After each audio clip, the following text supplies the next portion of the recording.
like former NFL coach John Gruden wants Kevin Stefanski's job, and he wants Shedeur Sanders to be his starting quarterback. Former NFL coach John Gruden. Well, John Gruden went on record and said that he would like to coach in New York or Cleveland. Now, we know New York coaches are body there. Now, there's another coach that is in the hot seat more than any other coach in the entire National Football League, and that is Cleveland's own Kevin Stefanski. Now, How wild would it be if a former coach was secretly trying to flip the entire football world on its head? Because that's exactly what this latest twist feels like: shocking, sneaky, and almost unbelievable. Why is he suddenly chasing a job that belongs to someone else? And what's behind his unexpected fixation on Shedeur Sanders? There's a hidden motive here, something nobody is talking about yet. Stick around, because once the truth unravels, this whole situation gets even crazier. How interested would John be in the head coaching job for the Giants? I think he'd be very interested. He loves football. He loves Jackson Dart. If you have a young quarterback as talented like Jackson, you want a guy like John that's going to challenge him every day. Does he have some stuff in his background? Maybe he does. But if you want a guy that gets the most out of your quarterback, the most out of your team, then I believe John Gruden would be a good fit. Does he want to do it? I have no idea. Now, I know he loves football. He loves a coach. If he given the opportunity, if he's lucky enough to get one, he would really think about it. Was there ever a point? If you're enjoying, please subscribe Shedeur Sanders to the channel. It helps more than you think. Imagine a retired coach rolling out of bed one day, glancing at the circus the NFL has become, and deciding, yeah, I think I'll stir this pot myself. Let me go shake Cleveland like a snow globe. Because apparently that's exactly the vibe right now. is vowing to all of Cleveland Dog Pound Nation that he will not be playing Shedeur Sanders. He will remain keeping Dillon Gabriel as the starting quarterback. Now, we all know people from land to land, coast to coast, is pissed off with this news, bruh, because he wrapped up a press conference today, and he's stating once again he will not be playing Shedeur Sanders. Now, let's pull up this John Gruden post, man. So this is the post right here that is making headlines. That is former NFL coach John Gruden said, I could turn that thing around, that entire franchise around with Shedeur Sanders. And somehow, someway, John Gruden's name has re-entered the football bloodstream, like someone microwaved leftovers from 2018 and said, yeah, this is still good, serve it. And the moment his name hits oxygen, it comes attached with the boldest, strangest plot twist imaginable. He wants Kevin Stefanski's job so he can coach Shedeur Sanders. Yes, keep his job without playing Shedeur Sanders this year. He's not playing Shedeur Sanders because he's keeping his job. We asking the wrong question. Wow. He's not playing Shedeur Sanders. It's because his job is safe. The only way you can get away with handling this quarterback situation as egregiously as he's handling the quarterback situation, continuing to play Dillon Gabriel, even though the offense has no spark, even though you're losing to the Jets and Justin Fields, even though Dillon Gabriel is airmailing now screens, is because you know you're Shedeur, quarterback who hasn't even walked through the doors in Cleveland, but is already being treated like the city's final Avengers-level hope. Cleveland's football storyline is never boring. It's dramatic, chaotic, and has more emotional mood swings than a group chat at 3 a.m. I don't think that's not my place, you know, to answer, to even be able to give the answer to that. I feel like it's not in my control, so I'm not even gonna think about that or have that even in my thought process of why it is. Like, there's a lot of people that want to have the opportunity to be at this level, and I'm here, and I'm thankful to have the opportunity. So whenever that is, it is. But it doesn't make me feel down, or it doesn't make me feel left out or anything, because I know who I am as a person, I know who I am as an individual, and I know what I could bring to this team. And now we have John Gruden, apparently eyeing the whole operation like it's Black Friday, and he's trying to beat the crowd. But here's where it gets good, because the man hasn't said, oh, maybe I'll test the waters, or hey, I'd love an advisory role, or even a simple, hey guys, remember me. No, he reportedly floated the idea that he would like to coach again in either New York or Cleveland. New York is basically a blender set to high right now, and Cleveland is, well, Cleveland. So the football universe put 2 and 2 together and immediately started throwing Stefanski into imaginary cardboard boxes marked fragile. And honestly, the math ain't mathing, but it's hilarious. Because Kevin Stefanski right now is in the hottest hot seat since the invention of chairs. The man cannot take a single step without Cleveland fans breathing down his neck like they're trying to fog up his visor. He benched Shedeur before Shedeur even existed on the roster. He doubled down on Dillon Gabriel like he was overcompensating at a blackjack table. He looked a city full of desperate, emotional diehards dead in the eyes, and basically said, I'm not playing Shedeur Sanders, ever. I'm staying with Dillon, forever. Meanwhile, the entire Cleveland fan base is outside throwing dramatic movie-level tantrums. Like, you will play him. You must play him. Bring him forth. Kevin, bring us the chosen one.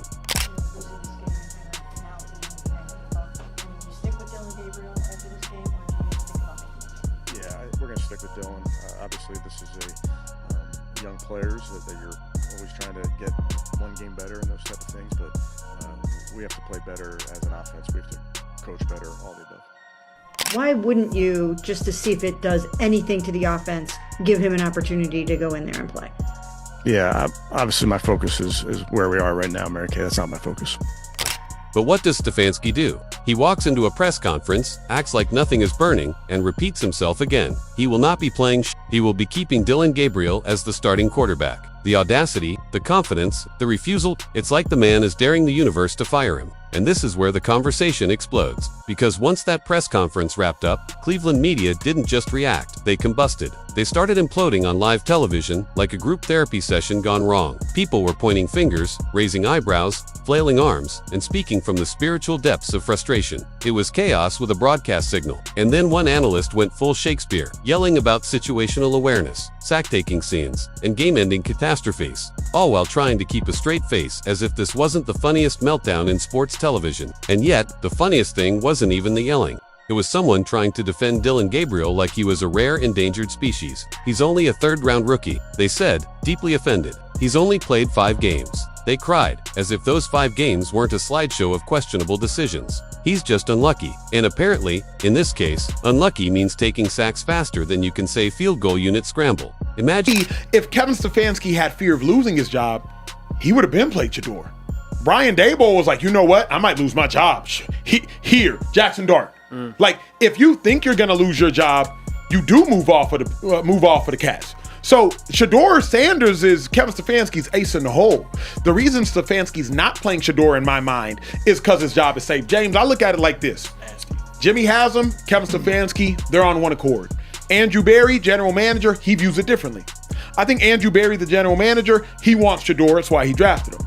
Imagine defending a quarterback using the phrase, he was lucky to get that kickoff. Lucky, as in miracle of God, lucky, as in the kicker sprinted onto the field like an Olympic relay runner just to beat the clock by a half second. At that point, everyone arguing sounded like they'd been awake for 36 hours, fed only caffeine and heartbreak. And through all this chaos, here comes Jon Gruden. Not walking, not jogging, but popping up like a surprise cameo nobody asked for, yet somehow everyone is talking about. Like Cleveland is a shopping cart with one broken wheel, and he's the only guy in America who knows how to push it straight. The comments section reacted instantly. People were going off. Some were praising him. Some were roasting him. Some were saying things we're not repeating for everyone's sanity. But it didn't matter, the spark had already hit the gasoline. Suddenly, people are imagining Jon Gruden riding into Cleveland with a playbook under one arm, and Shedeur Sanders under the other, like he's revealing a secret weapon. Some fans are ready to crown Shedeur the savior before he even takes a snap. Others are throwing out trade rumors like candy. And Cleveland's dog pound. They're more divided than a Thanksgiving dinner table after somebody brings up politics. Meanwhile, Do you miss coaching? Is that something that you want to get back into? I miss it. I'm scratching that itch though right here. I would like one more chance to do it because I thought we had that team on the right trajectory. We were 3-0. We beat 3 straight playoff teams, and I thought we had a good young team. And it really crushes me to see how everybody went different directions real fast. So deep down, I'm kind of hoping someday I get a chance, but I'm definitely not counting on anything. So I've reinvented myself, man. You've done it beautifully, that is for sure. Meanwhile, Stefanski is out here, acting like he already knows he's done. The man is coaching like he's packing boxes in his head. Analysts even said his name is coming up for other jobs. Not head coach jobs. Not even elite coordinator jobs. We're talking side gigs, backup options, jobs you only apply for when you know the main gig is cooked. Someone on ESPN even said, I think he's finally unhappy. Finally, this man looks like he's been unhappy since week 2. His face on the sideline says, I'm totally pretending this is fine, while his eyes say, get me out of here. People claim he's sinking the ship on purpose. Others think he's simply done trying. And honestly, if your entire city keeps yelling at you about a quarterback you refuse to play, maybe you start thinking, you know what, if they fire me, at least I'll get a vacation out of it. But the real plot twist, fans are now openly saying Cleveland must play If they lose the next game, they're basically demanding it. And after losing to the Jets, the NFL's universal oh no measuring stick, they're convinced Shedeur should have already been on the field. They're calling the Jets' loss the final straw, the last warning, the cosmic sign from the football heavens. Because the Jets are that team. If you lose to them, your franchise starts hearing spooky whispering from corners of the stadium like, play him. Don't test fate. Play him now. And yet, only one guy that has a lot of money and still wants to work, and that's my brother. He still wants to get back into coaching. I don't know why, but he still wants to get back into the grind. Will he do that? Would he accept the job, in your opinion, like in Arkansas? I think he would, probably. I think there's a lot of teams that could use his services. He's a great coach and a great guy, and just has a great passion for the game. And I think, given the opportunity, he would probably do it. I can't speak for him, but I would. The way, I know him pretty good. I just think he would if given the opportunity. And yet, Stefanski still refuses, which is why fans are getting desperate. Some are screaming, bench Dylan. Others are yelling, play 2 quarterbacks. One guy even said, trade Shedeur, if you're not going to use him, as if Cleveland just casually trades quarterbacks they haven't even committed to yet. The frustration is astronomical, but the comedy, even bigger, because while the entire fan base is in meltdown mode, Jon Gruden is somewhere out there circling Cleveland like a hawk, ready to swoop in the moment the head coaching seat is officially empty. All he needs is one more loss, one more embarrassing fourth quarter collapse, one more post-game statement from Stefanski that sounds like he's narrating his own exit. Fans are starting to chant for Shedeur like he's a prophecy. Analysts are starting to mention him like he's a solution to everything. And somehow, Jon Gruden is now the guy linked to this quarterback revolution. Imagine the headlines. Gruden arrives in Cleveland, immediately declares Shedeur the future, the present, and possibly the mayor.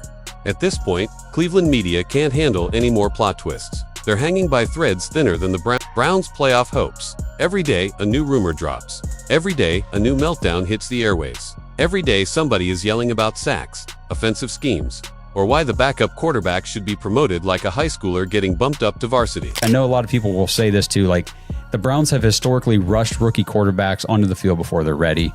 Ruin them. I mean, I know that's the whole thing. Like, what quarterback are we going to ruin next year and all this kind of stuff. The difference this year for me is that this season is gone. It's lost. And you already know that the first rookie you tried to put out there is clearly not it. And it's not even a matter of him not being ready. I just don't think he's capable, period. There's no amount of time, practice, experience that's going to suddenly make him capable. We need to see if Shedeur is, because we've got those 2 first-round picks next. But nothing is crazier than watching a whole city argue about a quarterback who hasn't played it down yet, while a former NFL coach outside the organization is basically campaigning like, I will personally bring Shedeur to glory. That's not normal. That's not even semi-normal. That's Cleveland. Eventually, someone's going to have to make a decision, keep getting dragged by the football gods, or finally unleash the quarterback half the fan base already treats like a superhero. The Browns have 7 or 8 games left, depending on how much emotional damage you're counting, and the margin for error is thinner than a preseason roster cut. If they lose the next one, the pressure becomes unbearable. The fans will demand Shedeur like he's the cure to everything wrong in the world, from bad quarterback play to slow Wi-Fi. But here's the real truth. If Cleveland keeps losing, they have no choice. Either play or watch the entire city implode like a soda can in a hydraulic press. And if they still refuse, then someone is absolutely going to scream into the void. Trade him then. Don't let him sit behind Dylan another minute. That's right, trade rumors about a player who isn't even officially starting. Only Cleveland could pull off that level of dramatic artistry. I don't think Dylan played horribly yesterday. I just don't think he played very well either. And 5 starts in, I am mystified at how we've not seen, for the supercomputer, I'm mystified how we've not seen the game slow down for him or him grow any more comfortable. He either can't see it or just doesn't see it. And I don't know what the difference is, meaning if you can't see it because you just don't actually view the field very well versus you just don't see it because you're panicked.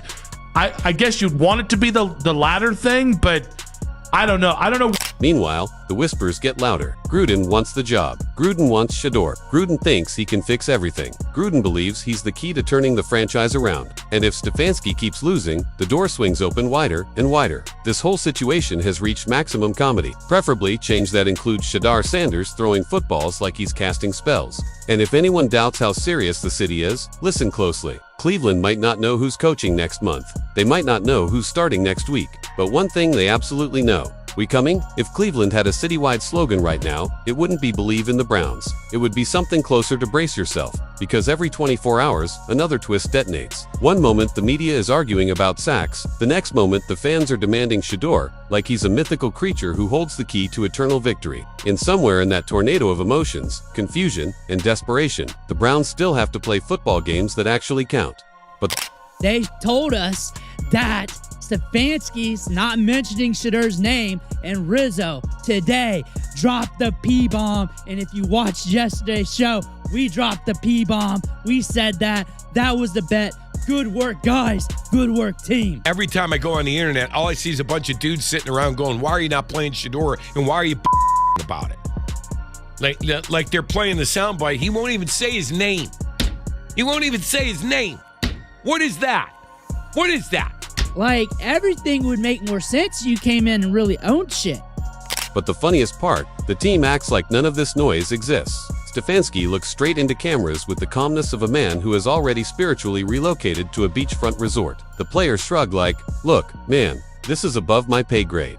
In the front office, they sit in the shadows, doing absolutely nothing while the fan base attempts to summon Buddha through sheer force of will, like they're performing a ritual. Meanwhile, the rumors about Jon Gruden keep growing legs, arms, wings at this point. The story has a whole skeletal system. Some insiders claim Gruden already has a playbook drawn up with Shedeur Sanders' name scribbled across the top in Sharpie. And fans are imagining Shedeur walking onto the field in slow motion, with dramatic orchestral music behind him, while Gruden draws up plays on a clipboard like he's unlocking ancient hieroglyphics. Cleveland loves this kind of chaos. They feed on it. They thrive in it. No team delivers drama as consistently as the Browns. It's like their front office has a secret button labeled Chaos Mode, and someone keeps leaning on it. But Browns quarterback wide receivers of the past were coming out to be open, and he still didn't see it. Just eyes down, pulls the ball down, and tries to run for his life when there's no need to run for your life.